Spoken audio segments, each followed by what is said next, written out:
Folha FM 98,3 Campos dos Goitacazes. Começa agora o Folha no Ar, primeira edição. Oferecimento Laboratórios Plínio Bacelar. Repetindo, 7h03 agora. Bom dia a todos, eu sou Marco Antônio Rodrigues. Hoje o dia é 2 de abril de 2019 e vamos conferir agora os principais assuntos e as manchetes do jornal Folha da Manhã. Gil, Marcão e Ábido reagem a Vladimir. Bruno surfa e o resto cala. Os pais dele acabaram com a cidade, disse Gil Viana. Dauaire gosta das palavras do aliado sobre a eleição em São João da Barra e Bacelar, Carla e Clarissa em silêncio por seus motivos. Primeira reunião da CPI do Fundecam. Na Câmara participaram do encontro 4 integrantes. O presidente Jorginho Virgílio, o relator Abu, ainda Luiz Alberto Neném e Paulo Arantes. O quinto vereador, Silvinho Martins, não compareceu. O Porto em crescimento. Árabes investem mais no Complexo do Açu. A participação do fundo Mubadala de Abu Dhabi passa de 8% para 30%. No esporte, alguns assuntos interessantíssimos na Folha de hoje, como o Paraesporte tem 100 novos alunos. O presidente do Americano depõe hoje na sede do Tribunal de Justiça Desportiva sobre sua denúncia sobre suposta manipulação de resultados e estão definidas as semifinais do Carioca.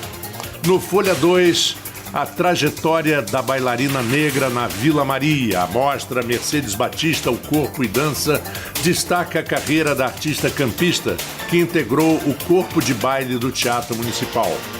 No Folha no Ar, primeira edição, teremos, como sempre, a participação do jornalista Arnaldo Neto, editor-geral da Folha da Manhã, e Aloysio Abreu Barbosa, diretor de redação.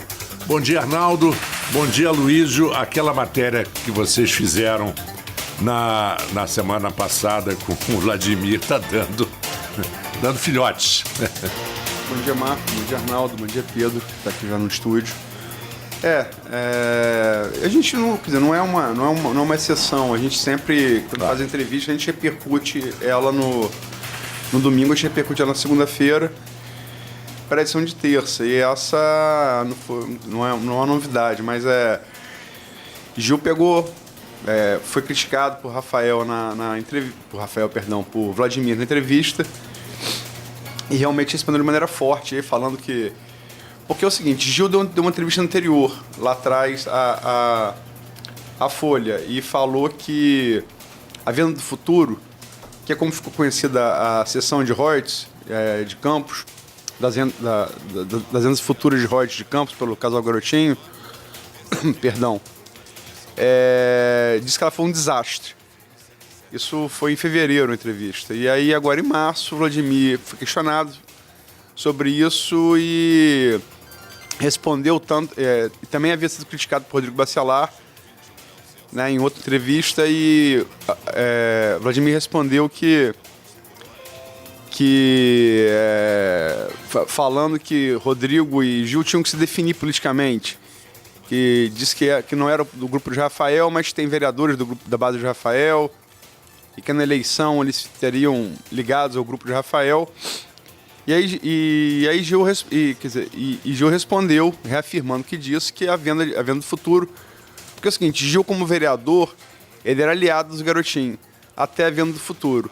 A venda do futuro, ele vota contra e, a partir daí, ele rompe com os Garotinhos. Né? E Gil respondeu aí a Vladimir. Também Marcão e Ábido, Marcão, secretário de Desenvolvimento Humano e Social, e Ábido, secretário de Saúde, novo secretário de Saúde, também citados criticamente por Vladimir, também responderam de maneira forte às críticas de Vladimir. Bom dia Luiz, bom dia, delegado, bom dia, Marco Antônio, bom dia aos ouvintes do 98.3.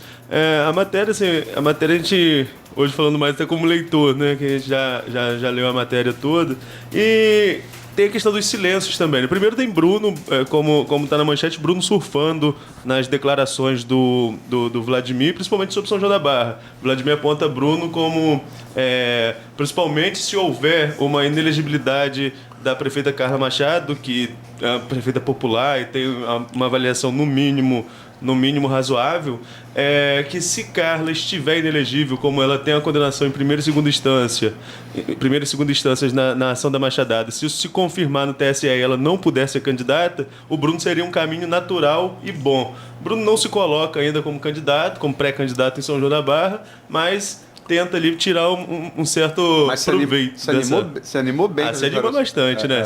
Com a declaração de quem o fez na política, principalmente.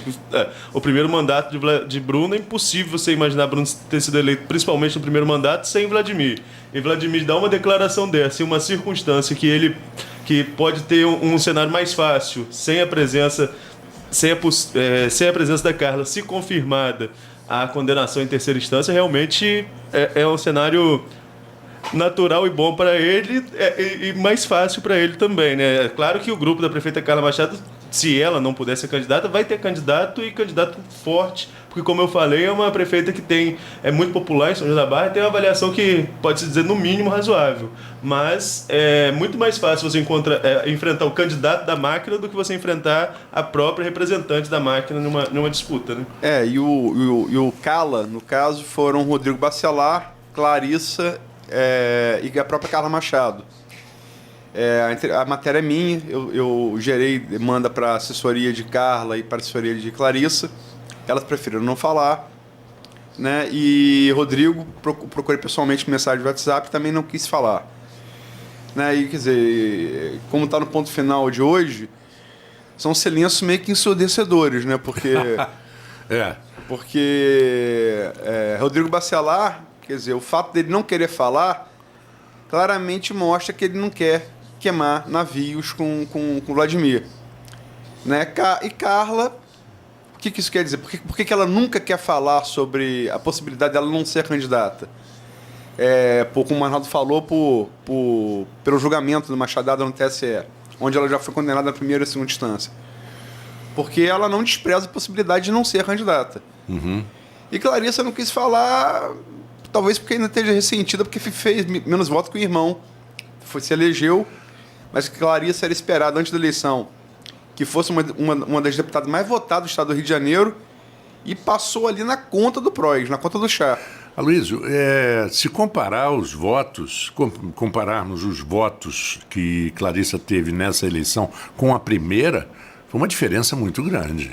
Não, sim, por isso, além de ter ficado com uma votação muito aquém do esperado, ela ficou com menos votos do que o irmão. Uhum. Se esperava, sobretudo na capital, quer dizer, Vladimir é muito conhecido aqui. Inclusive ele fala isso na entrevista. Agora no Grande Rio, a conhecida é Clarissa. Clarissa, claro. E a partir dessa eleição em outubro, porque você tem... Qual a situação do grupo dos garotinhos? Você tem garotinho inelegível, Rosinha inelegível, você tinha a Clarissa como talvez o principal nome em projeção estadual e até nacional. Chega a eleição, Vladimir fica com mais votos do que ela. Uhum. Então, todos os analistas aqui da região, como também do Estado, da mídia carioca, Vladimir passou a ser, pelo resultado efetivo que teve nas urnas, o nome mais forte do grupo, né? Que até então se considerava Clarissa, e passou a ser ele.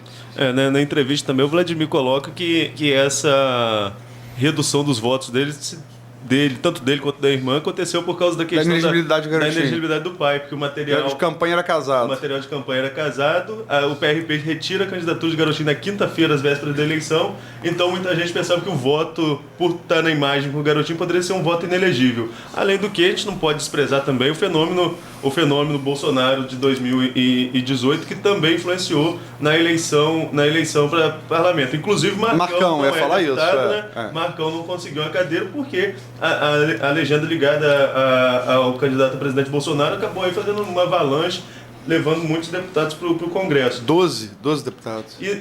12 foram no Estado, né? 12 estadual lá, mas é muito diferente. Me fugiu o número aqui agora, mas é... Marcão foi o terceiro, não foi isso? Foi o terceiro do PR, só não entrou porque... A legenda. foi assim... Coisa muito pouco. Marcão, há que se destacar, teve mais voto que Vladimir no geral, embora tivesse menos voto em Campos, né? E na questão de Clarice era esperada como puxadora de voto do PROS. Até teve um período ali que o PROS ficou de expulsar a Clarissa, de não dar a candidatura a Clarissa. Na época eu lembro que, como repórter, eu fiquei atrás de Felipe Bournier falando com ela, e um ia negando, outro ia negando, mas ninguém se acertava em um discurso. O Felipe ficou 5 dias para responder uma ligação. Ainda é o presidente do PROS, Felipe Bournier, mas eles apostavam na Clarissa como puxadora de voto. E se não tem a coligação com o PSC, com o Otônio de Paula, que fez mais de 100 mil votos, ela não entrava. Ela fez 10% da votação dela de 2014. Foi uma queda bem acentuada. Eu só acho também que assim, essa atenuante de que o material estava casado com o garotinho, se sabia desde antes do pleito, desde antes das convenções, que o garotinho tinha problemas com a justiça, né? Talvez até já tenha sido feito até como... se acontecer alguma coisa, pelo menos o material está na rua. Mas tipo assim, se eu vou concorrer com uma eleição, coligado com você, e se você tem muito problema com a justiça, é um risco que eu estou correndo, né? Claro. É um risco que não é desavisado. Né? Exatamente. Quando você aceita estar linkado e a liderança de uma pessoa que tem muitos problemas com a justiça, como é o caso do garotinho, você corre o risco de ser afetado, mas não é uma surpresa. Não, é desavisado. Você sabe que você vai correr esse risco. Sim, e correram e não dá para reclamar depois, né? É verdade. Arnaldo e Aloysio, a gente tem uma matéria também muito interessante que ontem foi amplamente comentado aqui nos boletins da Folha, direto da redação, mas é muito importante que o Porto está em crescimento. Árabes investem mais no Complexo do Açu. A participação desse fundo Mubadala de Abu Dhabi passa de 8% para 30%. É significativo. Não sei se vocês querem falar rapidamente agora ou depois no final. Não, rapidinho, a gente já, como você falou, a gente ontem já falou sobre isso direto da redação durante o dia inteiro, né? Foi uma nota do Lauro Jardim no domingo, o Cristiano replicou aqui. E o mais importante é que nessa semana, além desse investimento, acho que é a revista Veja, que é datada de hoje, mas já foi para as bancas na semana passada, né? Libera na quinta-feira, mas datada de hoje na terça, dedica 4 páginas ao Porto do Açu, falando sobre toda a trajetória do Porto. A gente abordou isso no ponto final de domingo. Você, né? Falando sobre essa questão da revista Veja, trazendo essa matéria sobre o Porto do Açu desde o PowerPoint de Ike Batista. E o título da matéria é esse, não era só PowerPoint. Passando pela derrocada do Grupo X e a mudança ali no perfil do Porto do Açu, porque o Porto ele vai para a questão de petróleo e gás e assume um protagonismo aí nesse setor. Bom, são 7 horas e que... Pode, Aloysio, CP do Fundecam, vou falar sobre a CP do Fundecam. Sim, claro, a Fundecam, reunião da CPI do Fundecam na Câmara, participaram 4 dos 5. Afinal, nosso amigo Antônio Scleita, que é um radialista que a gente respeita muito, falou que a gente precisa ser mais noticioso antes para começar a entrevista. E eu levo muito em consideração Claro, temos que dar o feedback de Antunes. É o seguinte, ontem foi a primeira reunião do CP do Fundecam. Ela é presidida por Jorginho Virgílio. Tem como relator o vereador Abu. O mesmo erro que eu. Eu tô no seu Abu. Abu é ótimo. Abu. Meu Deus. E tem mais 3 integrantes, que são o Silvinho Martins, Paulo Arantes e Elisoberto Neném. O Silvinho Martins não foi ontem à reunião. Essa reunião se deu com 2 integrantes da equipe técnica, cujos nomes não são revelados. Porque esse Pedro Fundecam mexe com muito investimento e tal. Claro. Para que eles não possam ser pressionados, né? Mas foram um advogado e um economista, deliberaram que a partir do dia 15 vão começar a ouvir, né, iniciar as oitivas para a Comissão Parlamentar de Inquérito, e vão ouvir 2 pessoas. Os nomes também não foram revelados pelos mesmos motivos e nem o horário, para que não haja nenhum tipo de constrangimento, né? Mas o Fundecam, ele foi pensado no governo Reinaldo Viana, fundação criada no governo Reinaldo Viana, para financiar indústrias, sobretudo, que viessem a Campos. E a gente sabe que o resultado, quer dizer, estou falando disso, o governo Arnaldo, estou falando de quantos anos atrás? De 16 anos? 16. Acho que foi em 2001 que começou o Fundecam, se não me engano. Na verdade, foi uma reação. Houve um movimento, na época, de vários representantes da sociedade civil organizada que questionava a aplicação dos royalties, né? Naquele momento, o campo estava no topo, né, dos royalties de petróleo. Os campos maduros ainda não eram tão maduros assim, estavam no topo de extração. Mais ou menos a situação que Maricá e Niterói vivem hoje, né? Estava no auge. E Arnaldo pegou parte desse dinheiro, criou o Fundecam para tentar estimular o chamado desenvolvimento autossustentado. E a gente sabe que de lá para cá é muito pouco o residual do que ficou do Fundecam, né? As indústrias que vieram, a Schulz, por exemplo, que era uma indústria alemã que fazia tubulações, não ficou. Tinha uma indústria de macarrão que sequer chegou a ser instalada. Então, a época do dinheiro das vacas gordas, do dinheiro fácil dos royalties, muito dinheiro foi aplicado em campos na tentativa de financiar indústrias, e a gente vê muito pouco residual hoje. Eu acho que o vereador Jorginho Virgílio está certo em querer saber para onde foi esse dinheiro e o que dele foi gerado, né? Qual a contrapartida dada pelas indústrias, né? Porque, de fato, o que ficou do Fundecam em relação a indústrias? Eu acho que não ficou nada, né? E acho que é pertinente que o poder público, através de uma comissão parlamentar de inquérito, investigue isso devidamente. Bom, então, 7h18, vamos agora ao intervalo e quando voltarmos, vamos conversar com o nosso convidado de hoje, o delegado Pedro Emílio Braga. Daqui a pouquinho, logo após o intervalo. Folha FM.